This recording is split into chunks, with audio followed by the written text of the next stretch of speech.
Here is our first puzzle for the winter season that we finished. I opened this a couple days ago and I got the outline all, because I always start with the outline.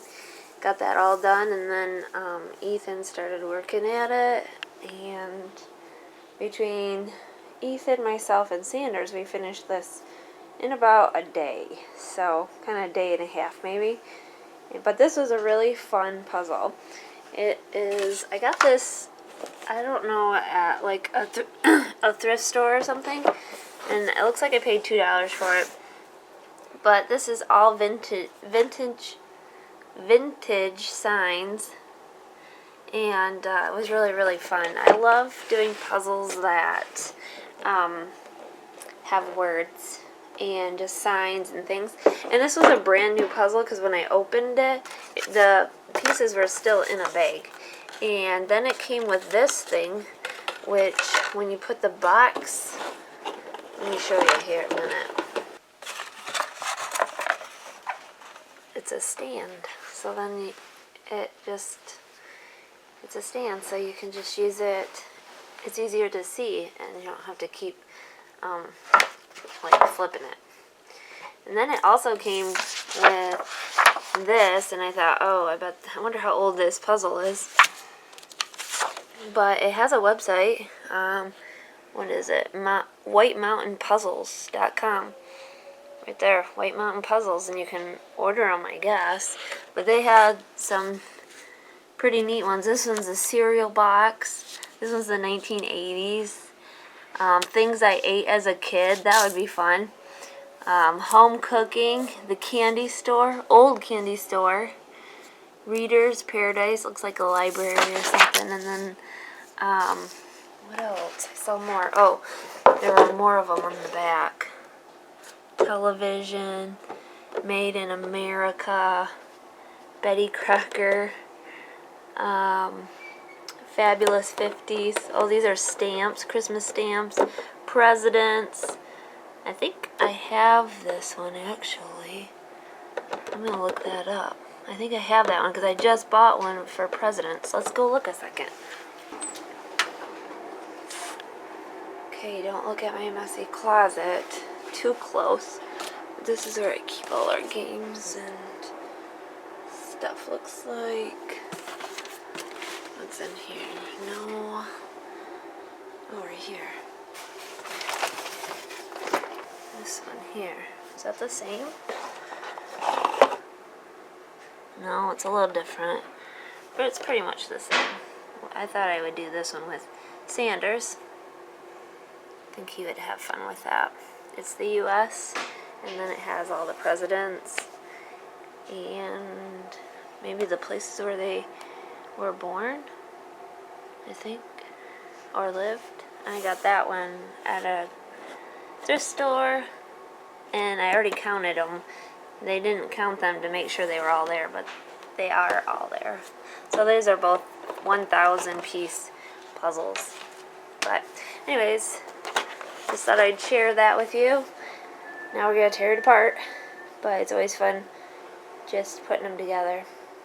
This one was really fun because there's a lot of color and there's a lot of words, so it made it easy and it just went quick.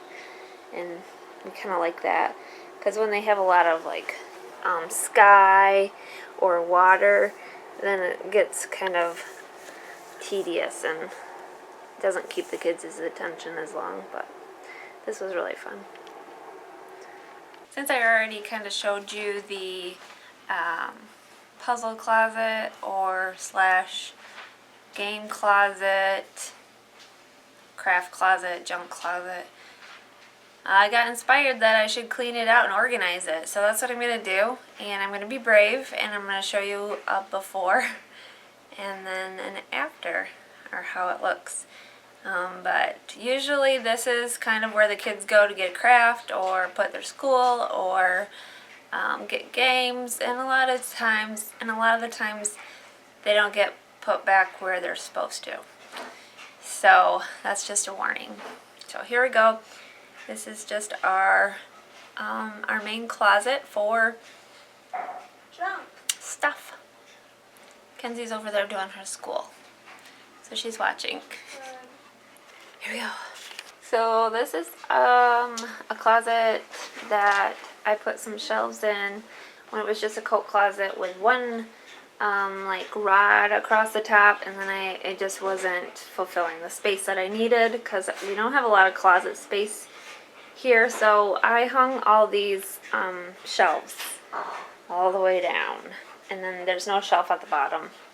But as you can see, it goes in on both sides. And there's a lot of junk laying around, especially down here where shorter kids maybe tend to dump stuff. But I'm going to get this cleaned up. Especially this. This is a mess here. And so is this. So that's a before. So here's an after look at the closet.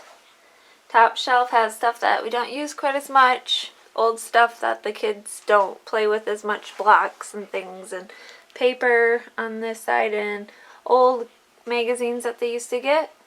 Then we have the game shelf, I guess you could say. Some of these are puzzles, but most of these are games. This is just a box where we put special things like cards and birthday cards and things. More games back here. Down on this side, this is more crafty stuff, card making, more games. This box is full of all of our favorite card games. So, well, not these. So this has all of our favorite card games, and we can just take this box and find what game we want. But then these are more board games. This is more school supplies. All of these are pretty much school supplies.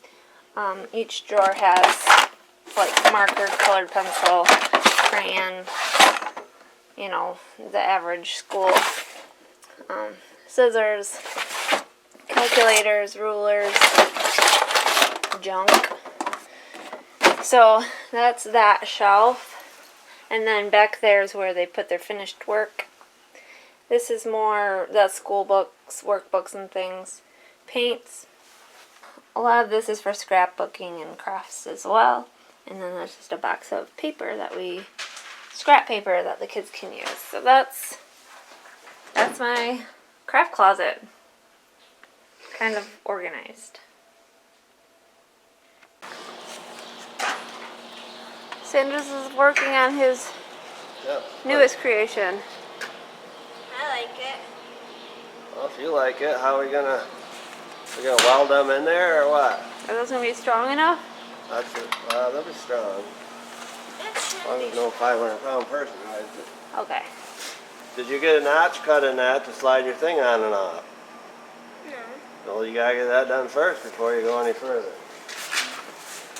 This is how I want it.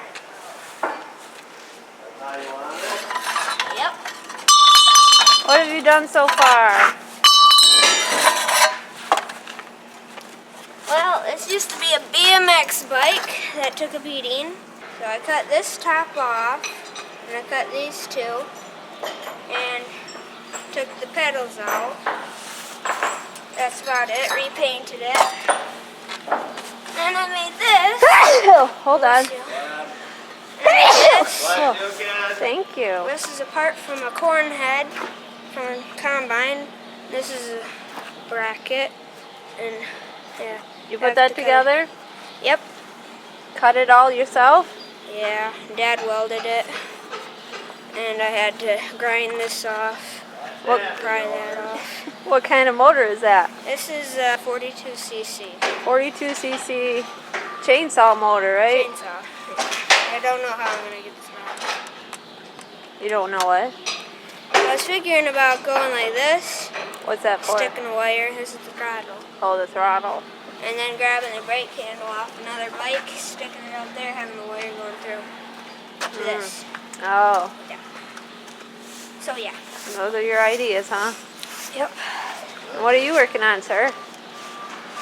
I'm taking some old gates and refurbishing them Oh, by putting new hinges on them. So you're that's making new hinges, huh? Yeah. bit. We're gonna go pound the pole out, put a new one in, and put the gates in. Take an old pole out, put a new one in. Yeah, I got broken. So far you've got the collar part put on.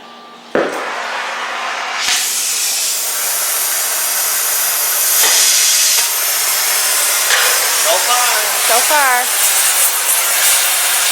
So I'm gonna cut a bracket out. Is that a knife or a tooth? It's actually a knife. Knife.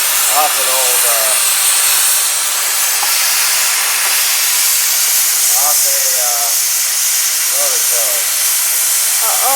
Roller tiller too. Nice. Blade. Hold on.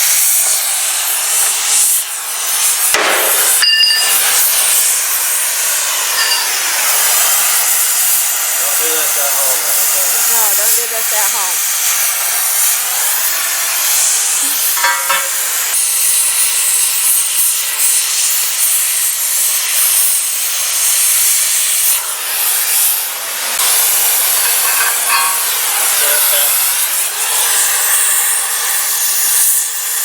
Some of our viewers have asked why you use propane and oxygen.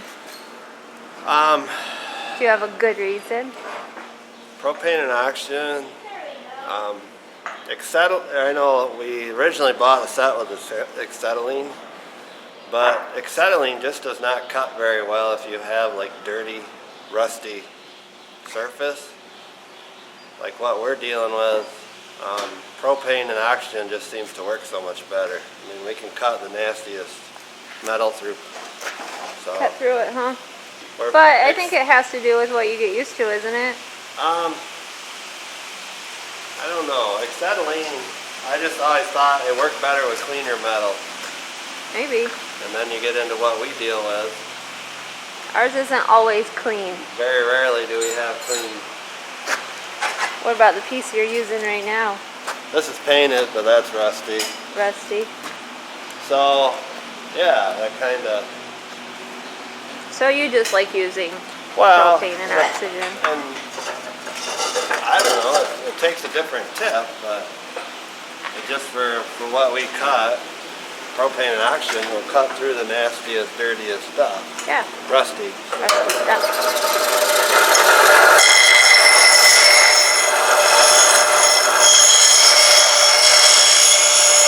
What are you working on? I had to grind a notch in here so I could fit this through. I had to cut that out. Oh, you had to cut this metal here. So that could fit.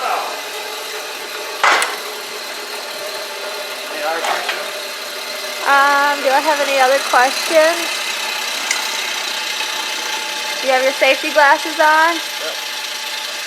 Do you have your safety on your skid loader? And under it. No, you're not under it. What else will people ask? It might look like you're under it, but you're not. The other people might ask why I'm so thrifty. Why you're so thrifty? Yeah. Oh, we like to be profitable. Why are you so thrifty, dear? Are you looking for something? Yeah. Other end? How's this? Another this? That. Yes. Dad, Yeah. how's this? Yep. How's what? Oh. Alright, you gonna get up here? Oh, we're gonna show. Okay, I got my helmet for your own protection. Whoops, I can see myself. That's not good. Alright, you ready? Yep. Here we go. Can you see it? I can see light. Can I see what you're doing? No, not really. I mean, I can, but Oh man, I burned it through. I can. I don't know if anybody else knows what you're doing.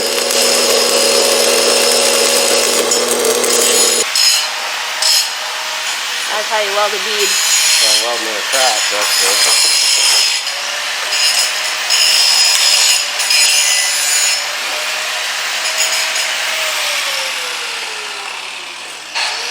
What I'm gonna do is same thing on this side. Okay. This might be easier to see. Oh, okay. I got to fill that little valley in. Let me look here. Ooh, that's bright. The flat stock is thicker than the round. Oh, So you yeah. want to shove into the flat, and that allows it to melt over onto the round without going through. So the round is this Thin this stuff. coupler thing. Yeah, it's a little thinner. Sleeve. I'm going to do this one yet. You guys getting a lesson in welding? What do you say? You should have wire brushed it first? Some people will tell me that you should. Oh. And why don't you wire brush it? I don't really think it's necessary. Not with this job? This far out enough? You know what? You gotta have center. You gotta have a little collar. Right, pipe that'll go on. What, to go right here? And you gotta attach it to the tire. So Thinking. what you should have is take these bolts apart. That would split this in half. No kidding. But then put a spacer with a longer bolt and drill holes through this that line up with all them bolt holes. That's the best way of doing it. Take all your bolts out. Then figure out where each bolt goes through, drill a hole, and then put a longer bolt in the spacer. So that way it's driving your wheel, and then it just turns on that. What were you thinking? I was thinking just welding this wheel. I'm putting a little pipe around here and sticking it all into there. Best way of doing it, take Yes. all them out, and line them up with, and then drill 5 holes through that, and then just put little spacers in there with longer bolts. Okay. That'd be the best way to do it.